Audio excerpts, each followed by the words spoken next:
channel, and welcome back to my channel. So today I have got for you a juicy short story time. I've never done one of these before on a date or an ex or anything like that, but I want to keep things kind of interesting or a little bit more upbeat because we don't want to talk about all the negativity that's going on right now. We're all stuck indoors. I hope you're all well, and thank you again to my new subscribers. Welcome, come on in. So this is again something just a little bit different, and this story, wow, this guy. Right, so before I get into it, I don't want to talk about the negativity. I think everywhere you look at the minute on TV and just on everything's so negative, and we need a little bit of fun or a little bit of positivity. And I'm sure some of you ladies and gents out there can relate to this in some kind of way. I don't know if you've had something this bad or something like this happen to you, but my word, this was by far the worst guy I have ever met on a dating site. Okay. So, was it a dating site? Yes. Yeah, it was. Yeah. Pretty sure it was. Almost certainly was, yeah. I was obviously single at the time. Okay. So, the names I'm going to use in this story are his names. Lord knows if they're, like, I know one is his name. And the real name of the guy was Alan. No, I've already got it wrong. It was Derek. No, best not use that word. His fake name was Alan. So I knew him as Alan. Okay, let's bear with me. So the guy in the story, his real name was Derek. I didn't know that. He told me his name was Alan. So I'm going to refer to him as Alan, and Derek tried to keep up with me. Okay. So I went on a date with this guy after messaging back and forth, a few times, as you do. And he seemed like okay, I mean, I wasn't massively into him, but you can't tell from a picture. So I thought, why not? Why not? Let's go on a date. So we went on our first date, and this guy called Alan was, he was very interesting. He was a bit older than me, not by a massive amount, but I've always dated men older than me. He seemed like a gentleman. I noticed in his profile he had a picture of a child, a little girl, so I thought, oh, he's, probably a father and probably, I don't know, a nice guy. I don't know why that would make it, but anyway, I like the fact that he wasn't hiding his daughter from, it was there, and I thought, oh, that's nice. He's a proud dad. And we go on our first date, and he is telling me about his life and I'm really starting to vibe with him. I wasn't attracted to him, if I'm being honest, but he was a really nice guy, and I thought, you know what, give it a chance, just give it a chance. So we've got each other on Facebook at this point and everything, so we talked a lot on the phone. We go on the first date, and he tells me how he's obviously asking about his daughter, and I won't say his daughter's name, because I think that was her real name, is her real name. His daughter, he's got a little girl, and she's like 4, 5, I'd say, ish. And he's telling me how he's raising her on his own because the wife, his ex-wife, died during childbirth, and it was just, I was horrified for him. I thought, what a guy. I mean, having any parent having to raise a child on their own, and the little girl never met her mum, and I just thought, wow, that's just awful. Can you imagine? And he's telling me how this was actually his first date since losing his wife. So that kind of put the pressure on me. I was like, oh, I kind of feel like I can't mess this up for him, if that makes sense. And he was a gent. We went to a really nice restaurant, and we spoke about it, and he confided in me, and I was like, what? Do you know what? You really shouldn't judge a book by its cover. And I'm thinking, I'm really glad I came out. He actually is an incredible guy, and he's got this business, which, because he was actually from down south in the UK, but I was up north at the time. So I was asking him why, you were up here, and where was your daughter? He was telling me how his daughter spends a lot of the time with her grandparents. and they helped raise her. And I was like, wow, because he's got this big company to do with trains, and he was in this business, and it meant he was in Liverpool a lot and in down south a lot. And I was like, oh right, okay. So things were going great. We had so in between this, loads of chatting, as you can imagine, on the phone every night for a long time. And I was getting the feels. I thought, you know what, he's a great guy. He's a really great guy. And without blowing my own trumpet, he was into me too. And obviously I introduced him to my kids. Thank God. And I'm like, okay, excuse me, I've got a coffee. I'm going to drink while I'm telling the story. We were on a second date, and I think we may have kissed. I can't remember. Isn't that bad? I think we'd had like a peck after the first date, like nothing serious. That was it. Sorry for you having to listen to this, Donovan, my husband. Can't be nice. But yeah, that thank God it didn't go any further than that, right? So let's cut to it.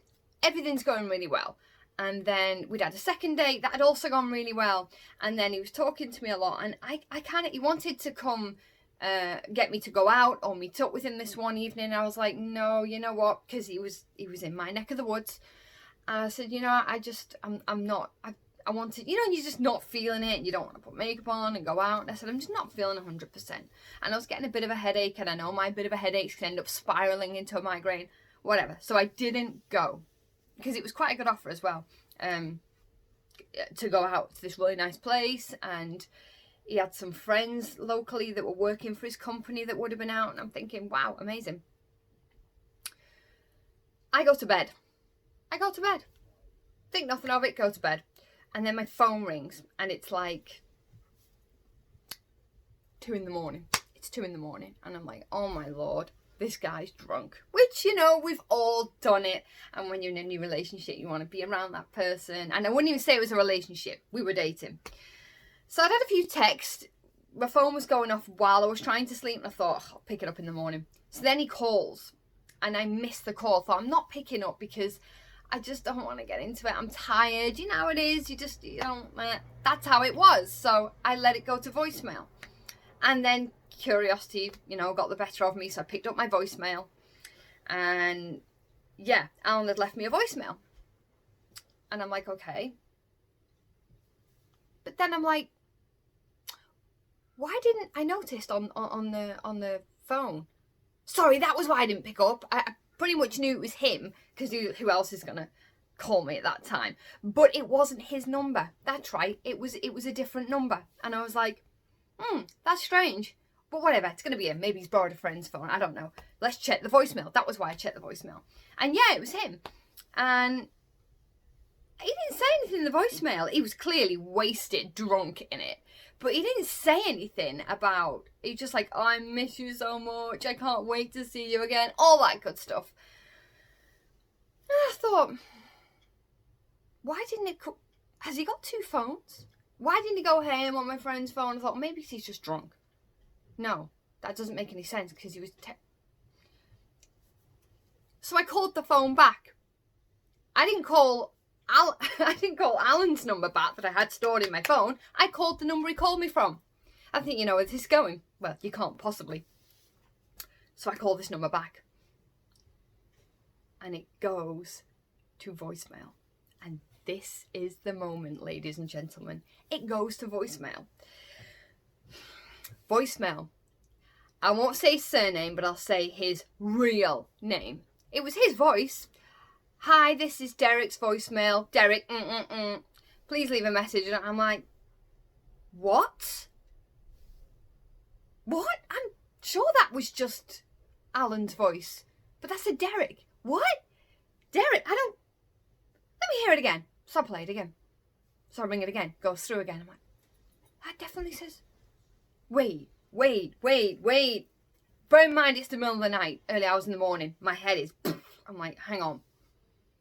So I take the name from the voicemail. You know us girls, you know what we're like, you know what we do. So I take the name, which is nothing like the name he'd given me. I take the name. I open up my laptop, I get straight onto Facebook and I type in the name. And there I see him. A picture of him, his wife, and the same child that was in the photograph on his profile picture on the dating app. I'm like, wow. So I scroll through and I see, was checking in at the ice cream farm a week ago with his wife, who isn't dead. This sick...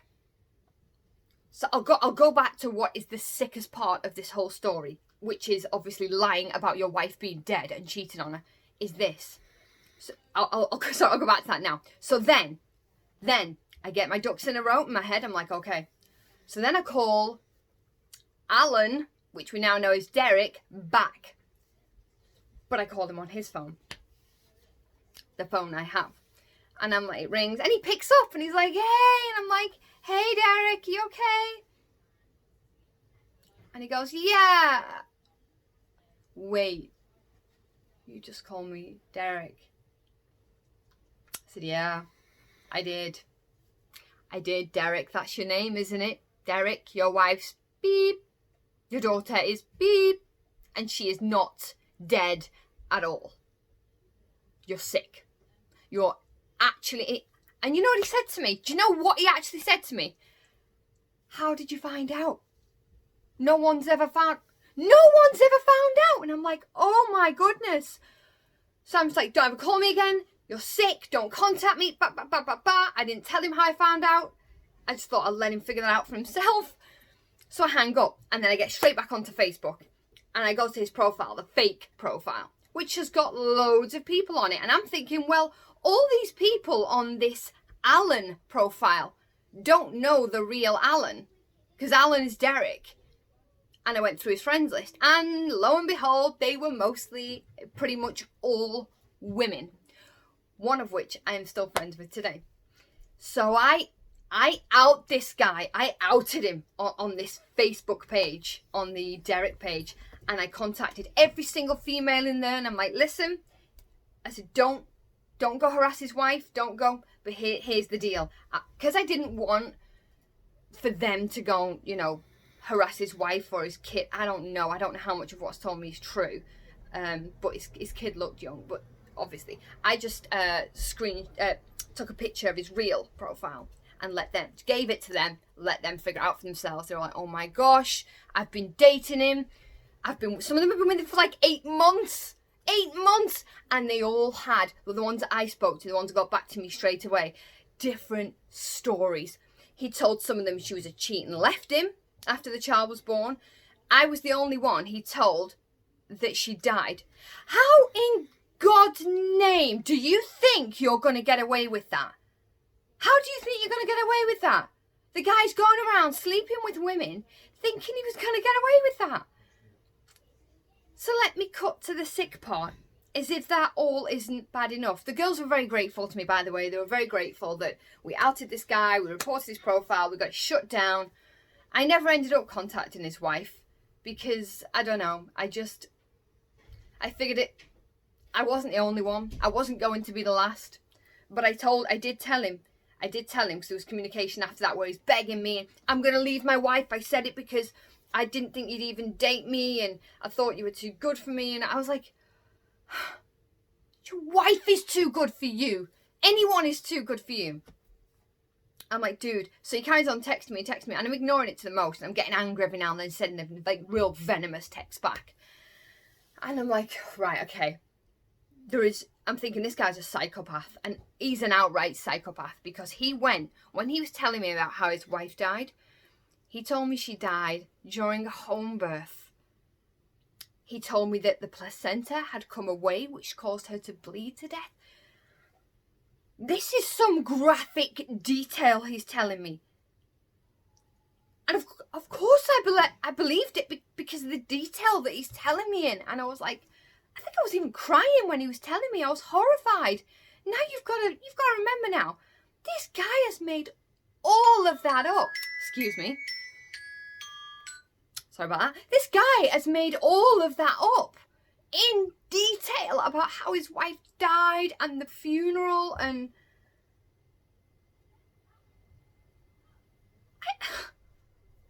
that is scary-ish, people. That is scary. That's scary. That's not just deceitful. That is twisted on a whole different level. And I told all the girls how he told me this. The poor woman. The poor woman. I said to him in a text, you better take that profile down, even though I reported it. Otherwise, I will tell your wife. I will go and tell your wife what you're doing. Can you imagine? Can you imagine his wife finding out that not only is he cheating on you, but he's telling everybody you're dead, or that you telling the other girls that she walked out on him once she had the baby, and this woman on his profile, she looked like the most doting mother. And they looked like a happy family, checking in at places. Even the same day I'd gone out on a date with him. That evening I'd been out with him. He'd been with his wife all day. It's just mind-blowing to me how someone can go into such horrific, graphic detail. And that was only to me. I wasn't the only one. There were other women. In my book, that is an absolute psychopath. An absolute psychopath. Maybe I should have told his wife. I don't know. I don't know, guys, but I just felt like that was a really short story time that I wanted to tell you about the worst experience I ever had on a dating site. Yeah, this guy is nuts. Drop your comments down below. Leave a like on this video for me, and let me know what your worst experience has been on a date, or on a Tinder date, or even a relationship. Let me know. Have you been cheated on? Have you cheated on someone? No judgments here. No judgments. This was just a story that happened to me that was just like mind blowing, and you couldn't even make it up. You couldn't make this stuff up. It was just insane. And yeah, so, well, I guess it wasn't that lighthearted, but yeah, I can laugh about it now, but it's still pretty sick and gross and scary. Needless to say, I never went on any dates with anyone after that. It just put me off. It just put me off. Although there are some really great guys out there, because I'm obviously now married to the best person in the whole world. But take note, there are some real sick, twisted people, men and women, out there. Well, listen, guys, thank you for hearing me, and stay safe, everybody. Look after each other. Lots and lots of love. Until next time.